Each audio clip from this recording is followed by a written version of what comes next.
La compréhension psychologique de l'agressivité, elle est contenue même dans le mot même, hein, qui est composé d'un préfixe a et qui vient du latin gredere, le fait d'aller vers. Donc c'est un mouvement, en fait, il s'agit de se mouvoir, de se mobiliser. Alors quand on a le préfixe a, il signifie qu'on va vers l'avant. Donc, il n'y a pas dans, dans, dans cette conception-là d'intention autre que celle de satisfaire un besoin. Si vous mettez le préfixe ré, grédere, au même infinitif latin, là, ça indique de nouveau un mouvement, mais la direction est vers l'arrière. Donc, on va en sens inverse par rapport à agrédere qui dit aller vers l'avant.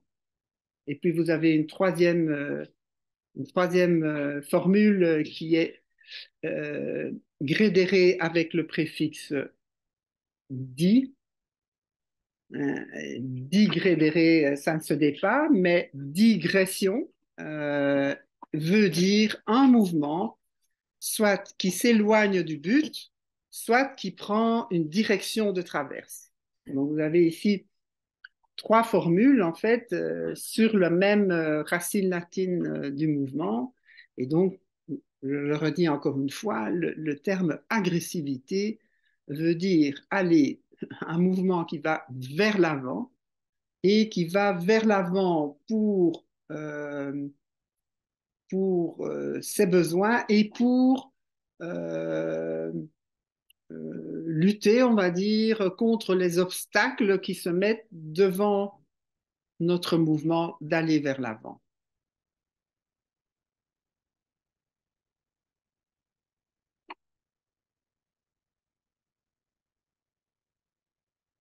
L'ON nous dit même, pour forcer encore le trait de la fonction agressive et pour dire à quel point elle n'est pas à l'origine liée à une intention hostile ou attaquante ou destructive d'aucune façon, c'est la graine du grain de blé qui est enterré dans la terre et qui doit se frayer un chemin à travers la terre. Et si elle rencontre des cailloux, on va voir si elle a la force de les mettre de côté ou si elle sera obligée de contourner.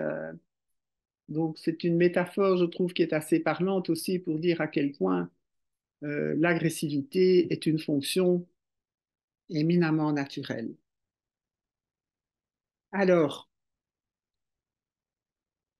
à partir du moment, l'agressivité, euh, elle est évidemment naturelle chez les enfants au départ et va rencontrer, c'est vrai, dans nos cultures, beaucoup d'obstacles. Je pense que ça va un petit peu mieux de nos jours qu'à l'époque où moi je me suis formée à la bioénergie, mais les problèmes avec l'agressivité et la répression de l'agressivité étaient quelque chose de plus fort, il me semble, qu'aujourd'hui. Mais bon, dans la discussion, on peut peut-être mettre ça en question. Je ne sais pas quelles sont les expériences des autres aujourd'hui, mais j'ai l'impression que il y a pas mal de traités éducatifs et de conseils aux parents pour élever les enfants dans lesquels on explique l'agressivité et la colère qui est une des expressions de cette agressivité sont à gérer. Bien sûr qu'il faut, les enfants doivent se socialiser, mais à partir d'une conception que l'agressivité, comme la colère et même dans beaucoup de cas comme la violence, sont des mouvements naturels. Alors, euh, par rapport à l'agressivité, donc ça c'est je dirais la, la fonction de base, elle a évidemment des expressions qui vont se nuancer très fort selon les circonstances.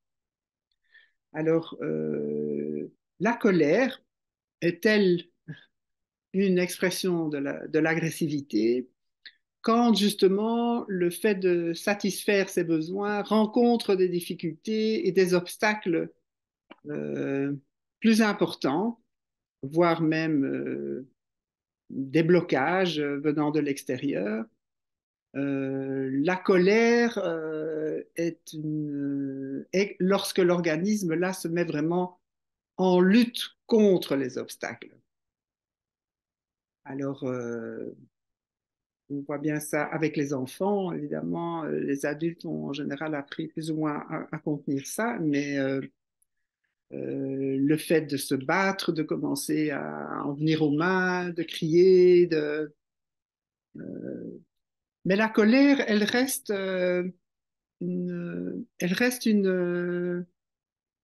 comment dire, un mouvement qui est relationnel. La confusion qui est très très fréquente au sujet de la colère dans les relations et dans les familles, dans les groupes sociaux, c'est de vivre que la colère est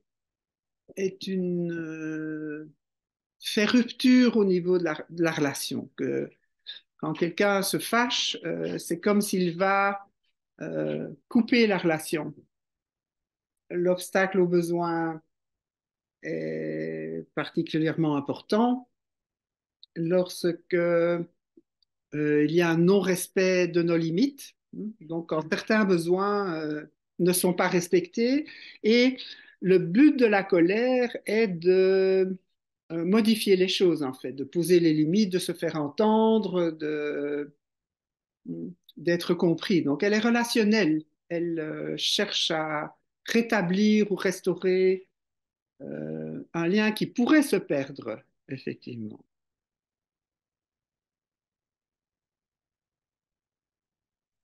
Alors, on parle parfois de colère, de saine colère ou de colère malsaine, on peut dire ça, c'est une façon de dire, ou une colère, on va dire, naturelle et une colère qui serait pathologique si elle se déclenche alors que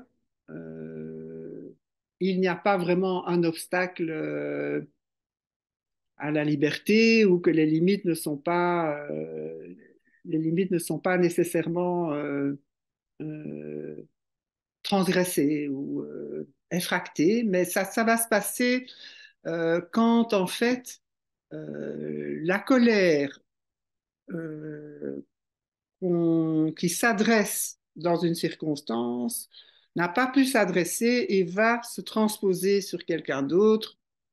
Un exemple assez facile à comprendre, euh, quelqu'un est dans des circonstances de travail malmenantes, euh, quelqu'un se fait exploiter, il subit une forme de violence et par rapport au besoin d'être respecté, il subit une violence, ce qui provoque une colère, voire même le besoin de un mouvement de violence en retour, mais qui ne peut pas s'exprimer dans le cadre du travail parce que l'emploi risque d'être compromis et puis qu'il va s'exprimer dans le cadre de la famille, soit sur les enfants, soit sur le mari ou sur l'épouse, selon, ou d'autres circonstances. Donc ça, c'est, on va dire, la colère est juste à l'origine, veut dire, elle est compréhensible quand quelqu'un subit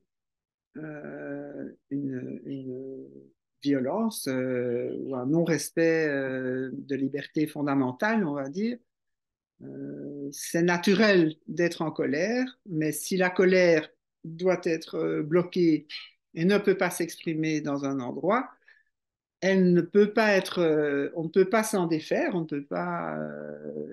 La colère, on peut bloquer l'expression, on peut même le bloquer parfois de façon chronique, ce qui va faire qu'on ne va plus la ressentir, mais elle ne va pas être, elle va rester présente dans l'organisme. Et donc, c'est comme une charge, si vous voulez, une stimulation qui est dans notre organisme qu'on ne peut pas décharger. Pour ceux qui étaient là d'autres séminaires, je vous rappelle que notre corps est un organisme vivant qui, comme tous les organismes vivants, travaille constamment à maintenir ce qu'on appelle l'homéostasie, c'est-à-dire un équilibre, un niveau d'activation de son métabolisme et de son énergie qui est optimum. Ça veut dire que euh, dans une situation qui nous malmène, c'est comme une stimulation, comme une charge d'énergie qui vient se surajouter à notre corps et donc tout naturellement, notre organisme va avoir la tendance à renvoyer, on va dire, cette charge ou à lui trouver la décharger d'une façon ou d'une autre, entre autres par un mouvement de colère en réponse à quelque chose qu'on subit. Donc c'est une réponse naturelle, on va dire, à de la violence subie.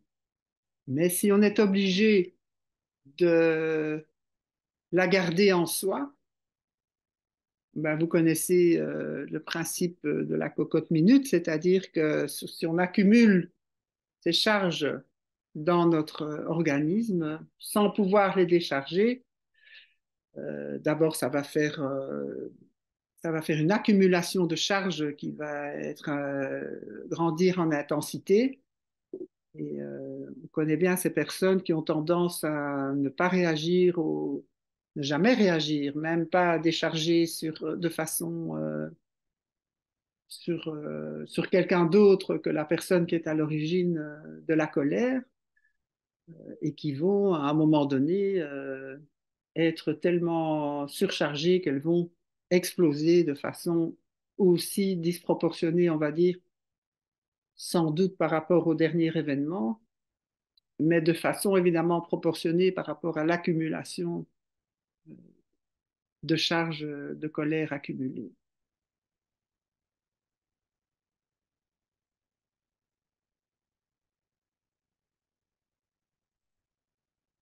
Donc, la colère, on va dire, qui n'est pas juste, elle n'est pas juste soit parce que ce n'est pas la bonne personne à qui elle va s'adresser, soit c'est parce que il s'agit d'un, d'un- d'une colère qui s'explique par le passé, par l'enfance très souvent, euh, et qui va se manifester dans la vie adulte en décalage par rapport évidemment à l'origine de la colère. Alors ça, on voit de façon très très générale dans les familles ou dans les couples ou dans les certainement là quand il y a de la violence dans une famille, l'origine de la violence parentale est toujours à trouver dans des conflits de l'enfance.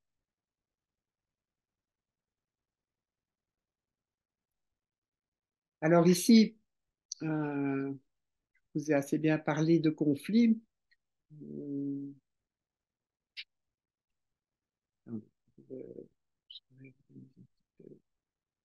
la suite.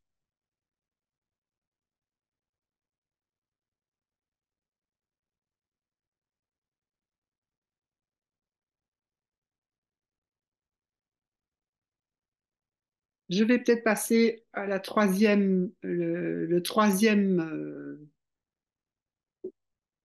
concept, on va dire, qui a à voir avec l'agressivité, qui est la violence. Alors, la violence par rapport à la colère et par rapport à l'agressivité, on va dire, naturelle, elle a ceci de particulier, c'est que, on va dire, ce que moi je nomme en tous les cas et en bioénergie, violence, euh, c'est un mouvement dans lequel le lien se perd avec l'autre. Et la violence peut être, on pourrait dire une attaque, c'est peut-être une énergie d'attaque. Je trouve ça parfois plus clair de parler d'attaque plutôt que de violence. Et dans le cas de la violence, il y a aussi une violence qui est naturelle.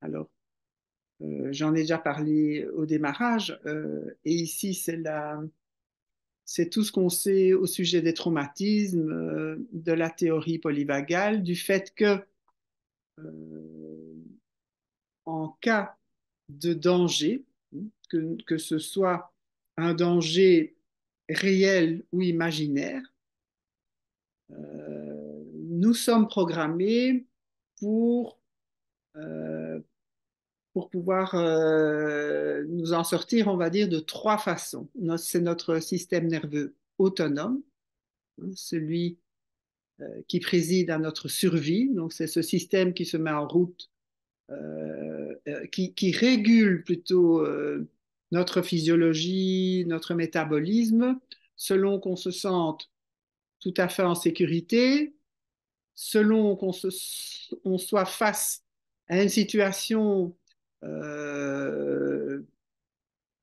qui a un certain degré de menace, alors ça va du léger jusqu'à très fort. Et puis, il y a un troisième système qui se déclenche en cas de danger extrême. Alors, les trois modes de survie, on va dire, face à du danger, il y a la fuite, qui serait en général le premier mode de survie, c'est de s'enfuir face à un danger qui se rapproche. Le deuxième mode, c'est d'attaquer, donc de se mobiliser et d'aller faire face au danger qui nous menace. Et la troisième possibilité, celle-là, elle se déclenche quand on ne sait ni fuir ni attaquer et que le danger reste, ou si par exemple la pulsion d'attaquer ne va pas se déclencher puisque on a affaire on est menacé par quelqu'un qui est nettement plus fort que nous. La troisième option est l'option de faire le mort. En fait, nous partageons ces phénomènes et ces fonctionnements avec tous les mammifères. Et faire le mort, c'est même un système reptilien qui nous vient de bien avant, avant l'évolution des espèces, avant que les mammifères arrivent, ça existait déjà. Et donc nous avons ces trois modes-là. Et donc, comme je l'ai nommé, le mouvement de l'attaque en cas de danger, ben, je l'ai déjà dit, pour se protéger, si on a été menacé dans notre survie et qu'on arrive à tuer la personne menaçante, on ne va pas être condamné. C'est ce qui se passe aussi pendant les guerres. Je pense que les soldats qui vont au front sont stimulés dans cette pulsion d'attaque qui va jusqu'au meurtre, puisque là, il s'agit de tuer ou d'être tué, et que donc cet instinct de survie va aller dans le sens d'attaquer. Ceci dit, entre parenthèses, c'est pas tous les soldats chez qui la pulsion d'attaque se déclenche. Quand on voit des photos, j'ai vu des photos de soldats complètement pétrifiés, qui étaient d'ailleurs condamnés pour, comment on appelle ça, quand les soldats s'échappent du front et ne veulent pas aller se battre, ça porte un nom. Ouais. Désertion. La désertion, merci. Voilà. Ils étaient traités de déserteurs quand ils se sidéraient sur place et qu'ils n'arrivaient même plus à bouger. Donc, enfin bon, on ne va pas revenir sur les guerres et sur... mais c'est ce mécanisme-là qui qui fait d'ailleurs, comme on le voit dans toutes les guerres là, qui sont en train de se passer autour de nous, euh, on ne va plus très bien savoir qui est légitime dans la violence. Est-ce que c'est celui qui a attaqué le premier au début? Ben, c'est ce qu'on considère en général, en tous les cas, quand il s'agit de pays et d'envahissement de territoire. Mais bon, quand il s'agit de violence dans un couple ou dans une famille, il y a des situations, on ne sait pas toujours, entre enfants par exemple, qui a commencé et qui, d'ailleurs, c'est assez typique que chez les enfants, ils se disputent pour savoir qui a commencé, parce que c'est celui qui a commencé qui doit être puni et pas l'autre, parce que l'autre, il n'a fait que répondre à la violence. Donc là, il y a parfois de l'éducation à faire quand même pour éviter les escalades de violence. Mais bon, ceci dit, oui, bien sûr, ça c'est... alors, tous les mouvements, quand l'agressivité est bloquée, quand la colère ou quand la violence qui serait justifiée est bloquée, alors il y a plusieurs destins, on va dire, de ces différentes expressions de l'agressivité. Alors, une des choses, c'est le retournement contre soi-même. Ce qu'elle avait d'ailleurs, cette personne-là. Elle a, elle a... Mais elle ne fait plus ça, plus du tout. Mais voilà, c'est typique de pas mal de gens quand on retourne l'agressivité contre soi. Et certaines personnes, moi j'ai vu une jeune fille qui subissait du harcèlement scolaire à l'école. Et donc la violence, comme elle était seule face à un groupe, bon, c'était peine perdue d'exprimer quoi que ce soit, ça lui aurait valu encore plus de problèmes. Et donc, elle était elle-même dans l'auto-critique, mais très très fort. Hein. Je suis une conne, je suis si, enfin, des choses très très violentes contre elle-même, quoi. Elle se descendait elle-même intérieurement. Ça, c'est un des destins. L'autre destin, c'est effectivement de rester dans l'organisme et de produire des problématiques psychosomatiques, digestives ou autres. Ici, c'est une personne qui a fait de l'asthme. Enfin bon, il y a des tas de somatisations possibles qui ont à voir avec le blocage de la colère ou de la violence. Hein. D'accord, Transformé en merci. syndrome, ou alors en compulsion, ou encore, oui, ça répond à la question là. Oui. Oui, totalement, merci beaucoup.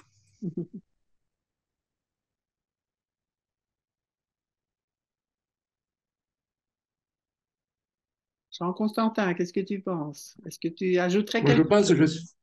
Comment? Est-ce que tu ajouterais quelque chose?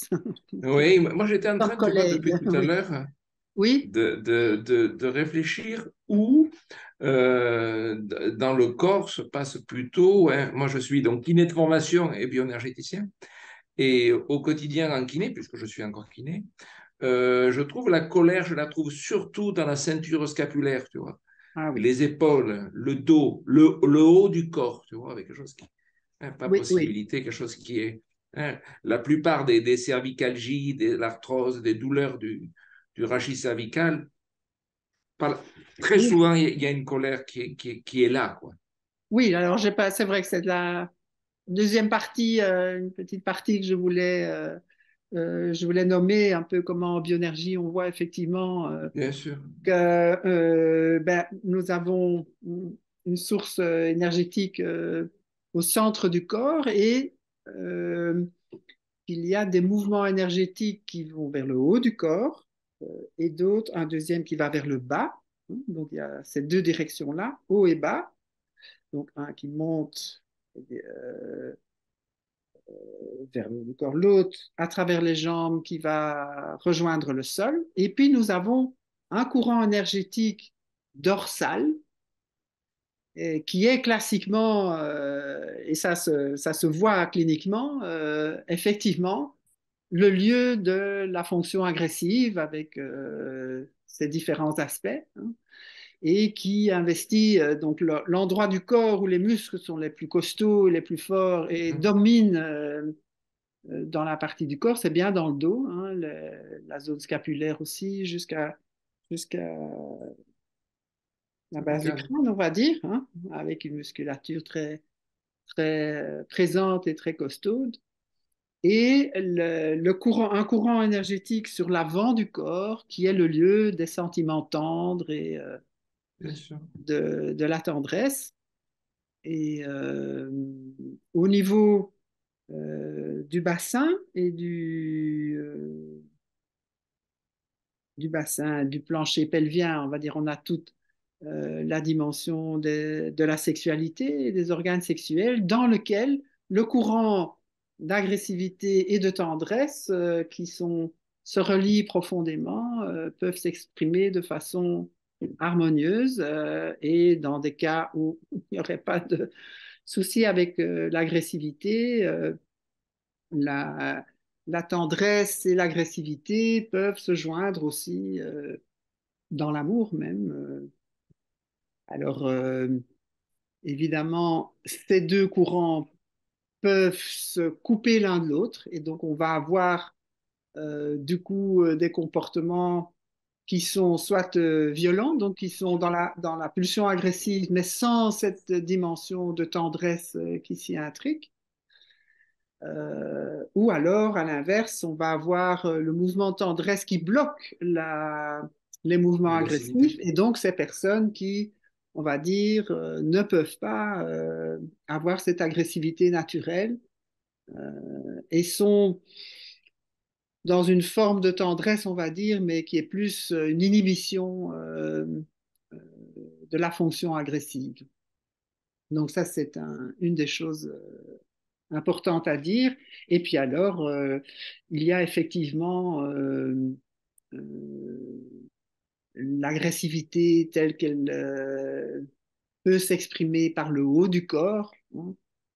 On a effectivement ces mouvements qui viennent dans le dos du corps, qui peuvent transparaître dans le regard, qui peut exprimer la colère, le regard, la bouche, les dents, montrer les dents, le Mâchoire, hein. visage, la mâchoire, qui peut, quand en cas d'inhibition de l'agressivité, peut être soit complètement bloqué, soit le menton qui est même parfois rentré, comme si les mouvements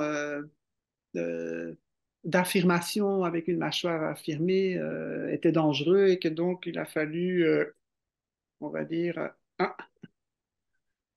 rentrer les mouvements agressifs, donc ça c'est tout ce qui se passe dans le visage, et puis alors dans les bras, les mains, prendre la décharge agressive qui est de frapper par le haut du corps. C'est clair qu'en bioénergie, on utilise beaucoup d'exercices qui permettent de libérer, et quand euh, la colère est bloquée, elle se manifeste souvent par une charge effectivement dans le haut du dos, une raideur dans les épaules et parfois vraiment par une espèce de dos arrondi, hein, comme dit Loen, tous Oui. les animaux, les chats, les félins, quand ils Les poils qui sont se en hérissent. colère et qui se montrent, et qui montrent à un ennemi ou à un concurrent, oui, hein, ils vont se le dos et hérisser voilà, nous sommes un peu fait pareil. Et puis alors, il y a la colère et l'agressivité qui peut s'exprimer par le bas du corps et qui, quand la voie de décharge par le bas du corps est bloquée, alors effectivement, on va avoir cette surcharge du haut du corps et ce manque d'enracinement.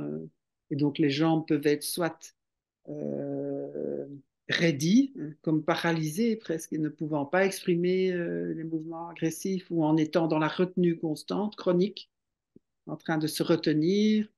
Et puis, voilà, on a certaines personnes dont les jambes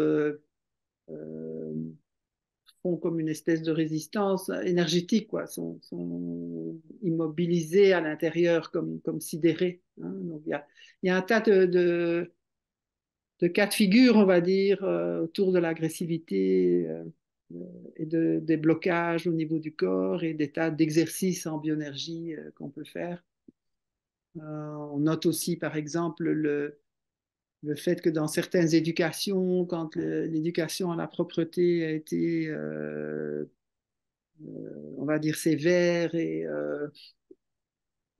anti-organique, on va dire, quand les enfants sont poussés à être propres trop tôt, avec un intérêt exagéré, eh bien les, les enfants vont être obligés de contracter, même les intestins peuvent être atteints par ce genre de conditions dans lesquelles l'agressivité va être accumulée comme sous forme de crispation anale dans les fessiers, voilà, ou les intestins. Enfin, voilà. Il y a un tas de...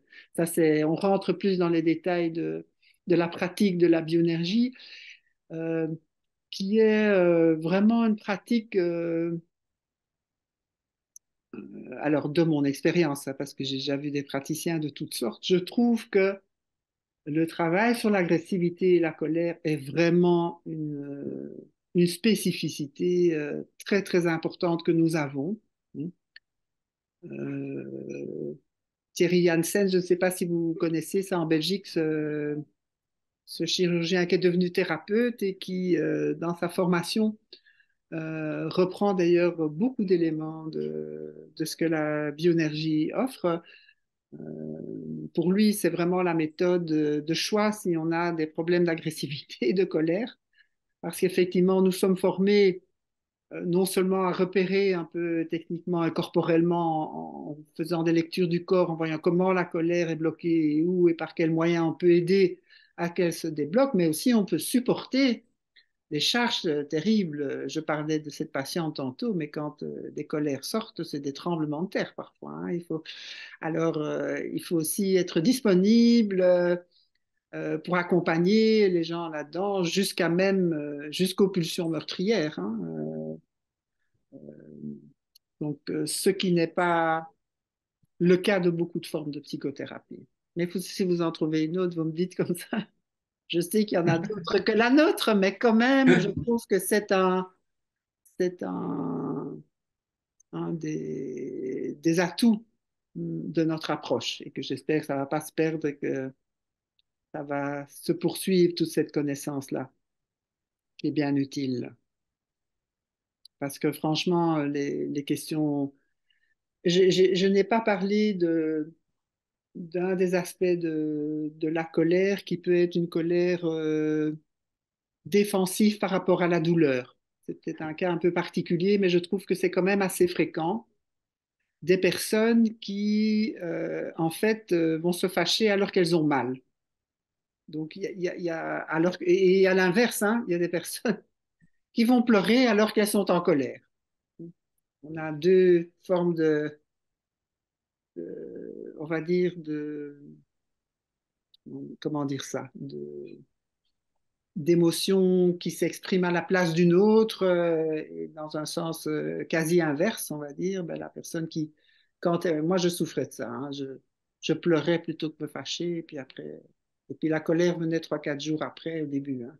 Après, ça a fort changé, et, comme si la seule expression et décharge qui était possible, pour moi en tous les cas, comme pour certaines personnes, ben, c'est de pleurer finalement. Quand on connaît bien ce mécanisme-là, on repère un petit peu des sanglots un peu particuliers. Quand ça masque, on va dire, une colère qui ne peut pas se dire, qui ne peut pas, par crainte de ne plus être aimé, par crainte... Ça ou ça touche à l'impuissance, je crois aussi parfois. oui, C'est oui, l'expression de la colère peut être complètement, l'expression, la non-expression d'ailleurs de la colère peut être complètement liée à l'impuissance, que ce à soit dans des l'impuissance, situations absolument. Réduite de à la douleur comme l'impuissance, ça c'est ça, ou terrible. même Oui, d'agression sur oui, lesquelles on ne peut rien faire. Ouais. oui, oui, oui, On oui. a- ou les appels qui ne sont jamais entendus. Voilà, effectivement la colère réduite à l'impuissance, et pour moi, c'est des choses très lourdes. Parce que la colère est vraiment un mouvement dont on a besoin, qui nous sert à solutionner quelque chose, à se faire entendre, et quand elle est réduite à l'impuissance, c'est grave vraiment. Oui, alors les pleurs peuvent parfois venir dire ça, que c'est tout ce qu'on peut faire, c'est de pleurer quand même pour décharger. Ou alors C'est tout ce qu'on le peut cas décharger, de... c'est ça. Mm, mm. Et alors, je travaillais avec une autre personne qui, elle, a une agressivité protectrice, on va dire. Gamine, elle vivait une situation dans laquelle il y avait une préférence marquée pour un frère. Et, donc, c'était ce qui était une souffrance terrible pour elle.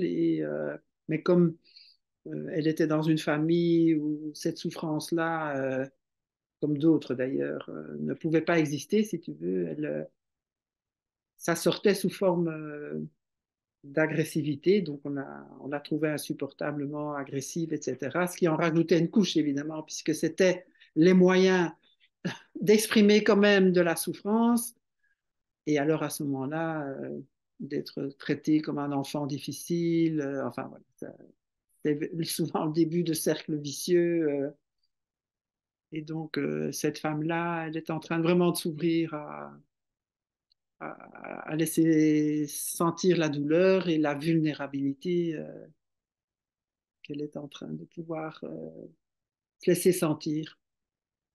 Mhm. Donc ça, c'est important de mentionner ça, ces aspects-là.